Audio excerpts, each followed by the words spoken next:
आता खाली डिसेंड करताना आपल्याला उगाच उशीर झाला नाही पाहिजे म्हणून आपल्याला लवकर निघावं लागेल. आणि मुळात म्हणजे इथे येऊन आनंद जरी झाला, प्रोत्साहन जरी भेटलं आयुष्यात नवीन काही करण्याचं, तरी एक दुःख मात्र नक्कीच आहे की इथं भरपूर जणांनी आज स्वच्छता नांदवलेली आहे.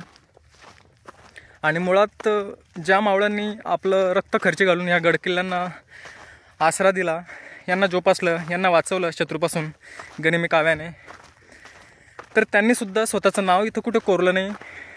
पण इथले नालायक आसपासचे स्थानिक किंवा इथे येणारे टुरिस्टच बहुतेक करून इथं येतात आणि नावं लिहून जातात. तर ते कृपया करून थांबलं पाहिजे, त्यांनाही समजलं पाहिजे. आणि याच्यावर फक्त नियमच नको तर अंमलबजावणी पाहिजे की जेणेकरून अशा ऐतिहासिक वारशाची विटंबना झाली नाही पाहिजे.